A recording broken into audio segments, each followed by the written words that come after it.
The rain hammered against the windows of the Moretti mansion in Brooklyn, creating a rhythmic pattern that matched the tension inside.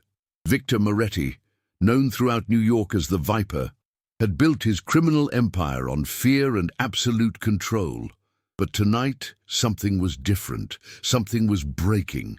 Margaret Moretti sat in the dimly lit living room, her hands trembling as she clutched a crumpled letter.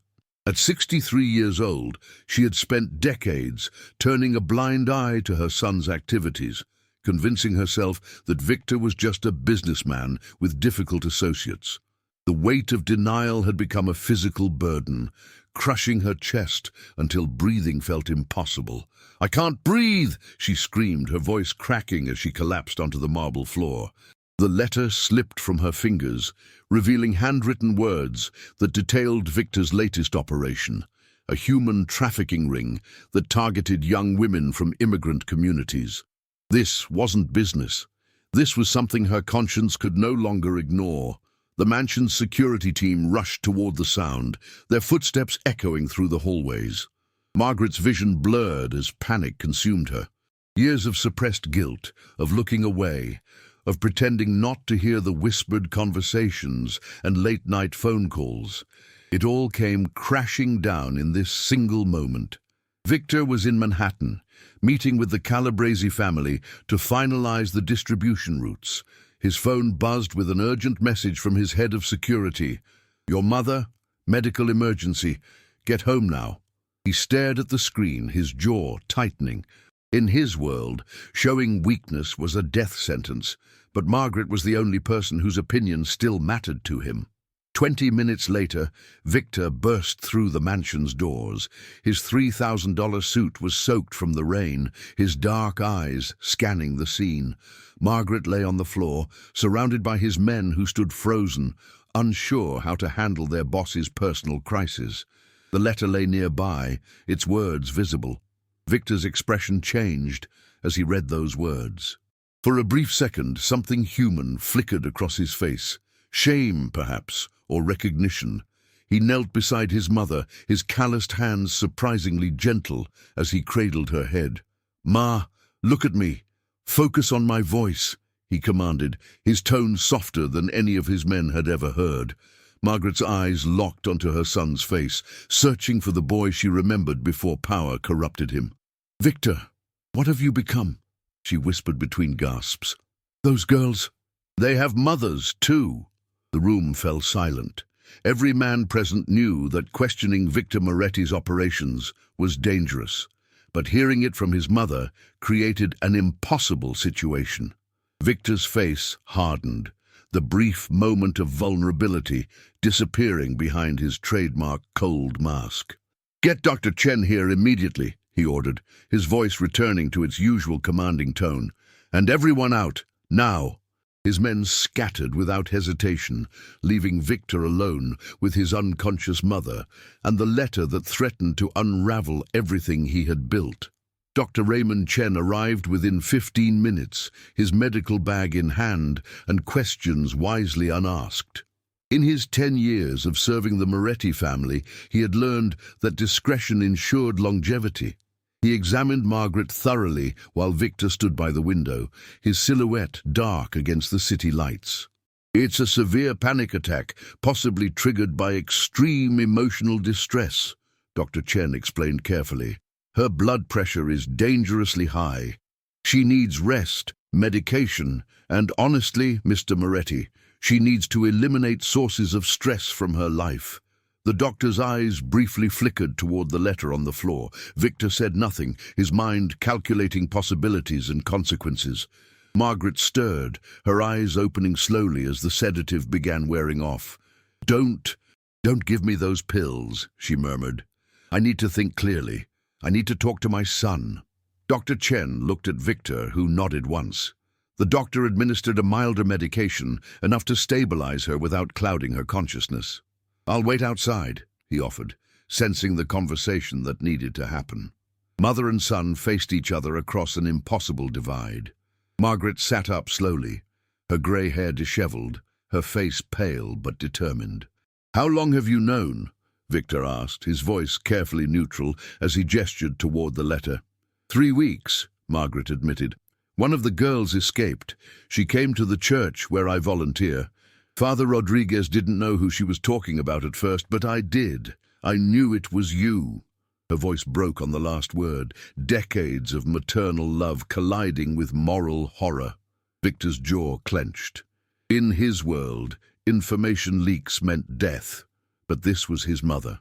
That girl is a liar, someone trying to undermine our family, he stated, but the words lacked conviction. He had built his empire on recognizing truth from deception, and he could see the truth in his mother's eyes. Don't insult my intelligence, Victor, Margaret said, her strength returning despite her physical weakness. I gave birth to you. I raised you. I know when you're lying. She struggled to her feet, refusing his offered hand. Your father, God rest his soul, was many things. He ran numbers, he smuggled goods, he broke legs, but he never touched innocent girls. He never trafficked human beings. The comparison to his father struck deep. Victor's entire criminal career had been motivated by surpassing the old man, by building something bigger and more powerful. But standing here, seeing the disgust in his mother's eyes, he wondered if he had lost something essential in his pursuit of dominance.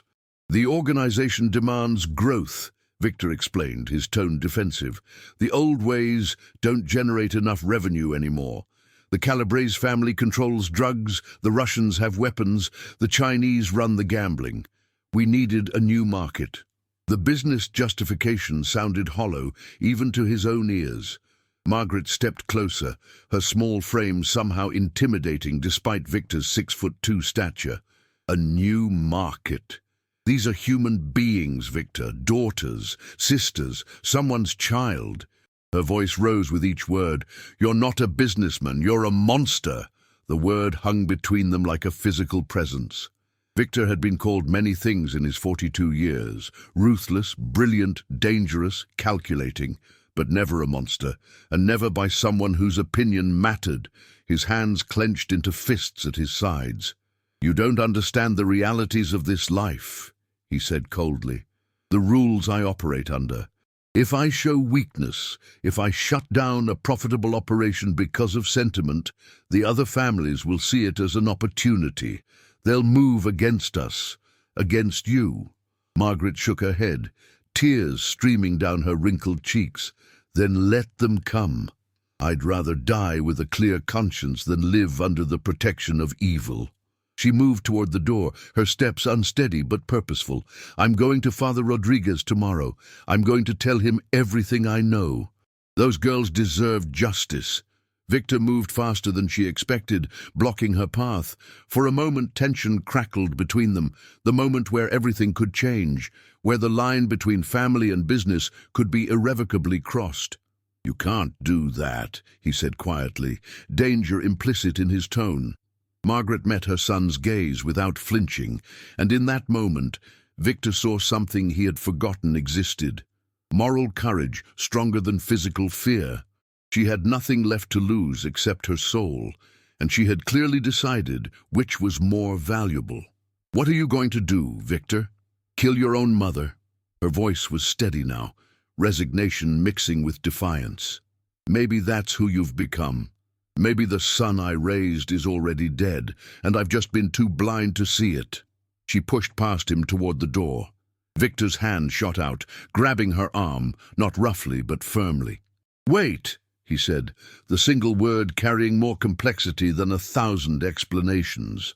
For the first time in 20 years, Victor Moretti felt genuinely uncertain about his next move. His empire had been built on decisive action, on making hard choices without hesitation. But this wasn't business. This was the woman who had sat beside his bed when childhood fevers raged, who had defended him against neighborhood bullies, who had believed he could be something better than his father. The weight of that history pressed down on him. What do you want from me? He asked, and the vulnerability in his voice shocked them both.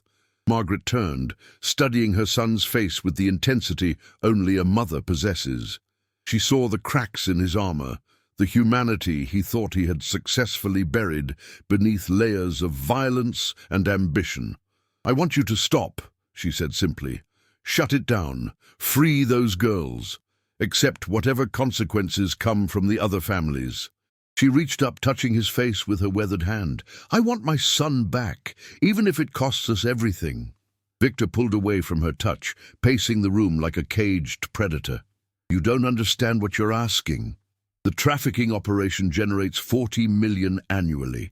The Calabrese family gets 30% for distribution. If I just shut it down without explanation, without compensation, they'll declare war, and they'll win." "Then let them win," Margaret replied. "There are worse things than losing power, Victor. There are worse things than death." She sat down heavily in an armchair, suddenly looking every one of her 63 years. "I used to lie awake at night, telling myself you were just like your father, that you had rules, boundaries, some code of honor. But this—" She gestured helplessly. Victor stopped pacing, his mind working through scenarios and outcomes. In his pocket, his phone buzzed repeatedly, undoubtedly his lieutenants wondering about the aborted meeting with the Calabrese family. Each unanswered message represented questions, concerns, potential challenges to his authority.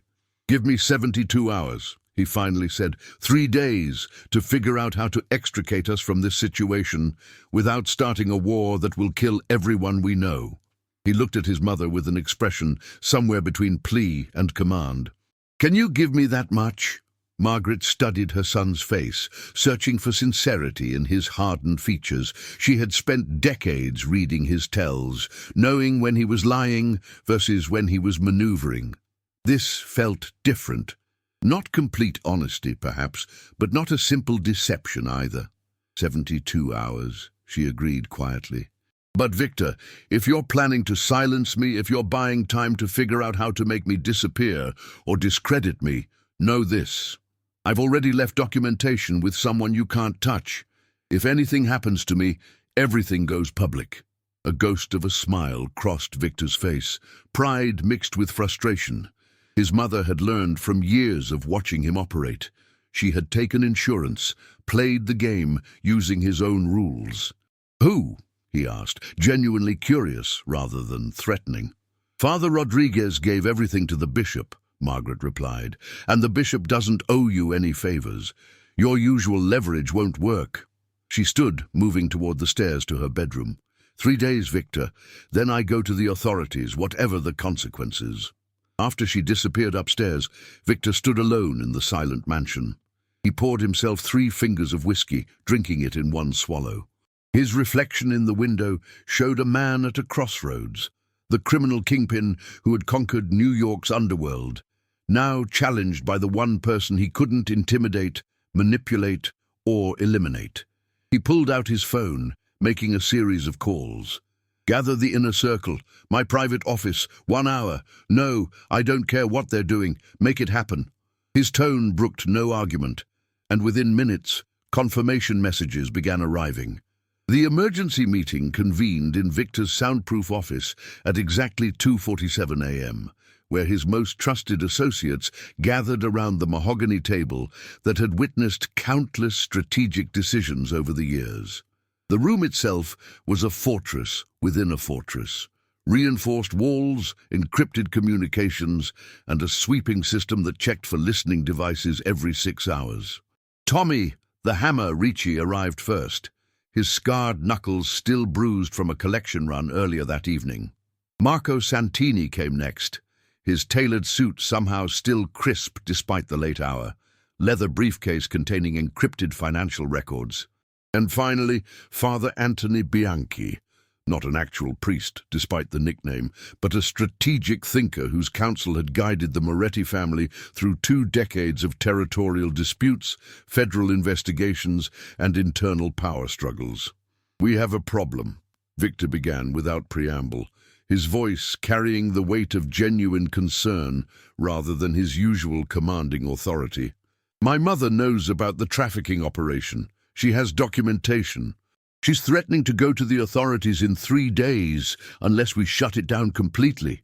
The statement landed like a grenade in the center of the table, and his men exchanged alarmed glances that spoke volumes about the unprecedented nature of this crisis. Tommy spoke first, his rough Brooklyn accent thickening as stress elevated. "Boss, you know I'd die for you. I've taken 3 hits for this family, and I'd take 3 more without blinking. But we can't let anyone threaten the organization. Not even—" He trailed off, unable to finish the sentence, suggesting what usually happened to security threats. His loyalty to Victor was absolute, but so was his understanding of the underworld's brutal arithmetic. One person's life, even a beloved mother, weighed against the survival of an entire criminal empire. "Don't!" Victor cut him off sharply, his dark eyes flashing with unmistakable warning. "That option isn't on the table. Ever. We find another way, or we find no way at all. She's my mother and she's off limits, period." His tone made absolutely clear that this wasn't negotiable, and Tommy nodded once, accepting the boundary even as his expression betrayed concern about the complications this restriction created. Marco leaned forward, his accountant's mind already calculating financial implications with the cold precision that had made him invaluable. "If we shut down the operation without the Calabrese family's approval, they'll interpret it as either weakness or betrayal. Their contract with us stipulates minimum annual revenues, 40 million, with their 30% cut guaranteed regardless of our operational costs. We'd owe them compensation under the early termination clause, roughly 30 million immediately, plus penalties that could push it to 35 or even 40 million, depending on their lawyer's interpretation." He pulled out his tablet, fingers flying across the screen to bring up projected losses, cascading financial consequences displayed in neat columns of red numbers. The sum hung in the air like smoke. $30 million wasn't impossible for the Moretti organization to produce, but it would require liquidating assets, calling in debts, and potentially exposing other operations to scrutiny. More than that, it would signal vulnerability, blood in the water that other predators would inevitably smell. "What if we buy them out entirely?" Victor suggested, his strategic mind testing scenarios the way a chess player considers sacrificing pieces. "Offer them a lump sum to terminate the partnership early. We frame it as consolidation, claim we're pivoting to other ventures that require our full attention and capital. Maybe suggest we've identified opportunities in cryptocurrency laundering or offshore pharmaceutical distribution, something that sounds more lucrative and exclusive." Father Anthony, who had remained silent up to this point, finally spoke in his measured, thoughtful tone. At 61, he was the oldest person in the room and had survived in this business longer than anyone by understanding not just tactics, but human psychology. "The Calabrese family doesn't need money, Victor. They're generating 200 million annually across all their operations. What they need is perceived strength and reliability in their partners. If we suddenly exit a highly profitable venture citing moral concerns or family pressure, we look vulnerable. We look like we're losing control. And in this business, perception drives reality. Other families will circle like sharks, the Russians, the Chinese, even smaller operations that have been waiting for any sign of weakness." The room fell silent as the implications settled over them like a heavy blanket. Victor's empire, built methodically over 2 decades through calculated violence, strategic alliances, and ruthless efficiency, could potentially crumble from this single decision. The irony wasn't lost on him. He had survived federal investigations, rival family attempts on his life, internal betrayals, and economic downturns. But his mother's moral courage might accomplish what his enemies never could. Yet the alternative meant destroying his relationship with the only person whose opinion genuinely mattered, potentially silencing her permanently through intimidation, or worse, and crossing a line from which there was no return, not legally, but spiritually. He would become exactly what she had called him, a monster, fully and finally, with no remaining shred of humanity to preserve. "What if we frame it differently?" Marco suggested carefully, his analytical mind approaching the problem from another angle. What if we claim we've received credible intelligence that federal authorities are specifically targeting human trafficking operations? That we're getting out before a major indictment comes down, before asset seizures and RICO charges materialize?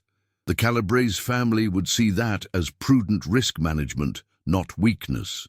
They'd potentially thank us for the advance warning. Victor's eyes sharpened with interest, the predatory intelligence that had built his empire suddenly focusing on this new possibility. Elaborate. Walk me through the entire scenario, start to finish. Marco stood, beginning to pace as he organized his thoughts, a habit he'd developed during his previous career as a legitimate investment banker before insider trading charges had redirected his trajectory.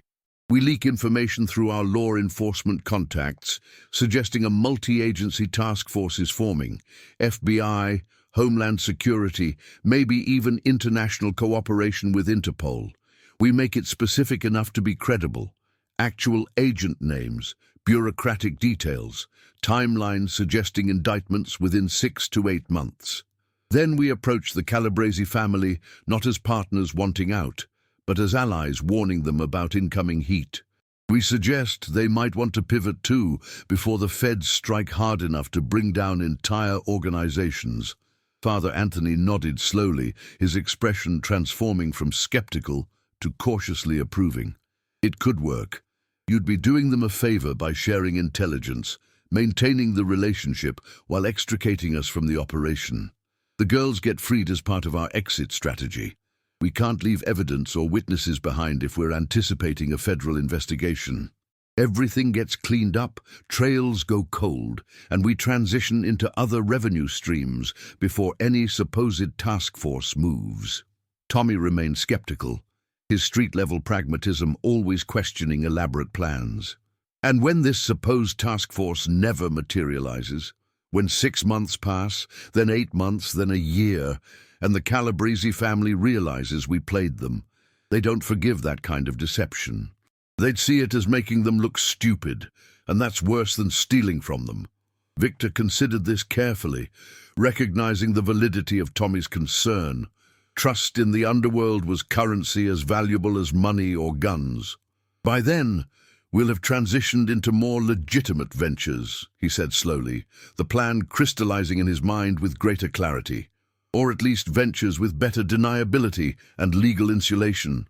Real estate development, waste management contracts, construction unions, cryptocurrency operations, industries where our expertise and capital transfer, but the legal exposure decreases substantially. If the Calabrese family comes calling in a year, we're already halfway legitimate, already less vulnerable to their traditional leverage. He continued, warming to the strategy as its implications expanded. And here's the critical piece. By warning them, we're putting them in the same position. If they stay in the trafficking business after we've shared intelligence about a federal task force and something eventually does happen, maybe not our fictional task force, but any law enforcement action, they can't blame us. We warned them. We got out. They chose to stay. The relationship remains intact because we fulfilled our obligation as allies. This is more than just solving the trafficking problem, Father Anthony observed quietly, his sharp eyes studying his boss with the intensity of someone who had watched Victor grow from an ambitious lieutenant into a criminal kingpin. You're talking about fundamentally changing how the Moretti family operates. That's not a 3-month transition or even a 3-year plan. That's a decade-long process, minimum. Changing revenue streams, rebuilding relationships, retraining personnel, developing new expertise. Are you really prepared for that level of transformation? Because once we start down this path, there's no going back without losing everything. Victor thought about his mother upstairs, probably still awake, possibly praying for his soul in the small chapel room she maintained in the mansion. He thought about the disgust in her eyes when she called him a monster, about how that single word had pierced his carefully constructed armor more effectively than any bullet. He thought about his father's legacy, Giuseppe Moretti, who had run numbers and smuggled cigarettes and broken legs, but who had maintained certain boundaries, certain rules that kept him human, even in an inhuman business. Victor had spent his entire criminal career trying to surpass his father, to build something bigger and more powerful, to earn respect through fear and efficiency rather than old-world traditions. But standing here now, facing the consequences of his ambition, he wondered if his father's limitations had actually been wisdom. Perhaps there was something to be said for boundaries, for lines you didn't cross, for maintaining some connection to conventional morality, even while operating outside conventional law. The calculation wasn't purely emotional. Victor was too practical, too hardened by decades in this business for simple sentimentality. But something had shifted in him when his mother collapsed, when he read that letter, when he saw genuine fear and revulsion in the eyes of the woman who had brought him into the world. For the first time in years, he felt the weight of his choices as something more than strategic considerations. "Start the process," he ordered finally, his voice carrying the decisive authority that had commanded loyalty and obedience for 20 years. "Marco, you'll need to create the false intelligence trail. Make it convincing but not too alarming. We want concern, not panic. Use your FBI contacts. Maybe that assistant director who we helped with his gambling debts. Plant the narrative in law enforcement channels where the Calabrese family's informants will hear it naturally. Father, you'll approach the Calabrese family's consigliere informally, old friend to old friend. Feel out how they might react. Gauge their current relationship with us. Test whether they're already nervous about federal attention." He turned to Tommy, his most loyal enforcer, the man who had stood beside him through wars and investigations. "Tommy, I need you to personally oversee freeing the girls, all 23 of them, medical care for any injuries or illnesses, transportation to wherever they want to go, different cities, different states, back to their home countries if possible, money to start over, enough that they're not desperate enough to talk. Make sure they understand that cooperation means safety, and silence means continued protection, but talking to authorities means we can't guarantee their security from other organizations who might be implicated." Tommy nodded, already mentally organizing the logistics. "What about the handlers? The guys running the operation day to day? They're going to have questions, and some of them might get nervous about being cut loose." "Reassign them to other operations," Victor decided. "Marco can identify positions where their skills transfer. Anyone who becomes a problem, anyone who can't accept the transition, we handle individually. But carefully, no bodies, no headlines, nothing that draws attention. Relocate them, pay them to disappear, use whatever leverage we have. This whole operation needs to wind down invisibly." His team exchanged glances, recognizing a historic shift in their organization's direction. These weren't minor adjustments to existing strategy. This was fundamental transformation, the kind of change that separated eras. The Moretti family before tonight and the Moretti family after would be measurably different organizations. "Boss," Tommy said carefully, his scarred face expressing genuine concern, "the other families will notice eventually. Maybe not immediately, but within 6 months, a year at most, they'll see our revenue patterns changing, our priorities shifting. We'll be seen as going soft, losing our edge. And you know what happens to organizations that lose their reputation for strength? Let them think what they want." Victor replied, steel entering his voice, the reminder that he hadn't risen to power through luck or inheritance. "Soft organizations don't survive 20 years in this business. We're not soft. We're adapting, evolving, becoming harder to prosecute and easier to sustain long-term. And anyone who mistakes strategic evolution for weakness will learn otherwise, probably painfully. We didn't build this empire by being reckless. We built it by being smarter than everyone else.